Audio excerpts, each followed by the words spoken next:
I would sincerely wish to thank all of us and all of you who have actually been engaging with us and even for giving us a chance to want to really think further.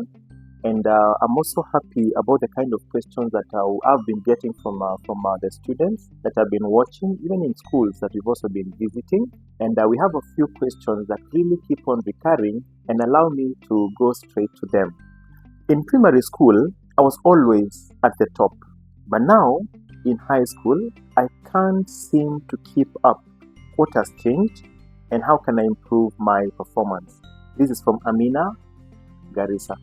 Amina, nothing major has changed. It's just the style that has changed. In primary school, the style of teaching, the style of testing was quite different from the way you are actually experiencing in your school. For instance, in primary school, there were the multiple choices. The curriculum was not quite large, and the answers, you already had the multiple choices. And that is why, because of what we said earlier, that anything you capture with your conscious brain is taken to the subconscious brain for permanent storage.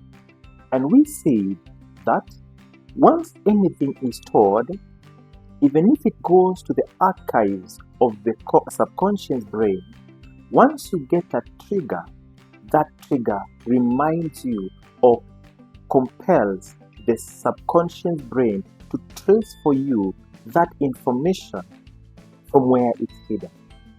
And that's why anytime the teacher taught, or you learned something new, or you went through something in class, even if you could not quite remember, by getting the multiple choices, that ended up becoming the trigger for you to know among the 4 choices which one is the correct one. And in fact, the only thing in primary school was the tricks that were coming in the questions. Otherwise, if there were no tricks, the subconscious brain would have been able to give you, out of the trigger of seeing the multiple choices, you would have been able to see and get the answers right. Come high school. High school way of teaching is different. And did you ever know one thing, Amina, that what you did in high school, even if you went to that school with 480, all what you did in primary school did not count, not even in mathematics. And no wonder high school is a totally different entity from primary school. Why is it the case? This is because the style of teaching is different. Then number 2, the content is different. And that's why at times some students find it very easy during primary school, but once they go to high school, they are not able to change with times. So basically, what I would ask you is the program that we have been running on how to improve in your performance, I would wish that you keep on visiting and revisiting it so that you know how to approach the examinations and how to approach high school life. I give an example last time about this young man called Ezekiel Haemba, who was the opposite of you. That in primary, he was not as good. But when he went to high school, on learning how to get things right, how to read right, how to retain right, how to express himself right, and also how to deal with his mental environment, you saw, from 164 marks on entry, then he ended up with a B+. So the only issue with the only challenge, and I would actually want to call it a small challenge, Amina, is that this high school needs a different approach. So I wish that maybe we could actually engage, and at least you have my number. It is 0722 633 840, so that we can be checking on your progress to see how to approach this. I hope you answered, Amina. The second question is, I've always been a high performer, but lately I can't seem to get good results no matter how hard I try. What could be causing this drop in performance? Daniel from Fika. Daniel, I like where you come from, and now allow me to start you from where you are.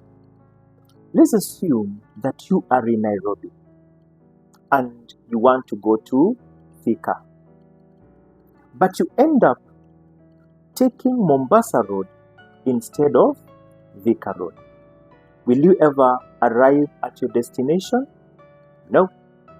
And basically, this is the essence of understanding the way of getting to the right way of doing things. Remember, there are 4 reasons that makes a student fail. And I would actually want you, Daniel, to introspect and see where the problem could be, whether it falls in any of these reasons. Number 1 is lack of content. At times you may read, but you're not able to get the real niche, the real content. And that's why we may need to review your reading habits so that they are guiding you to picking what is examinable. Because, Daniel, it's not every reading that gives results. It's not about how much you read that gives you the commensurate kind of marks that you'd be looking for, but how do you read? Number 2, that could actually be your problem or challenge is poor retention. You could be getting your reading right. You could be getting what should be done. You could actually be capturing what is supposed to be captured by the teacher, from the teacher. But once you take it, then you don't have the way to graduate this retention to a higher retention, and basically that could be the issue. We have a whole topic on how the brain keeps memory permanently, and I would wish to engage you at some time so that we can be able to see how do we fix that issue. Number 3, Daniel, is you could be getting your questions right, your acquisition right, reading right. You could even be retaining right, but the issue could be the way you present your answers. Remember, most of the things have actually changed. Look at even things like subject like CRE. It has totally changed. If you talk about St. Luke's Gospel, it's not about copy-pasting. It's about getting the implicits, because, trust you me, examiners keep on changing their way of getting the answers. Because you can tell, what may have been right 3 years ago in the last 3 KCSEs may not have been right this time round. And basically, it's all about asking ourselves, what could this issue, what is the mind of the examiner? Am I able to give exactly what the examiner is looking for? So basically, that could be the other issue. The last issue could be, and now check on this one, your mental environment. Could there be some things disturbing you? Could there be some things that are eating into your concentration? Could there be some things that, as much as you pick things in your brain, then it becomes an issue that there are other things that keep on superseding that which you have already gotten? Think about that, Daniel.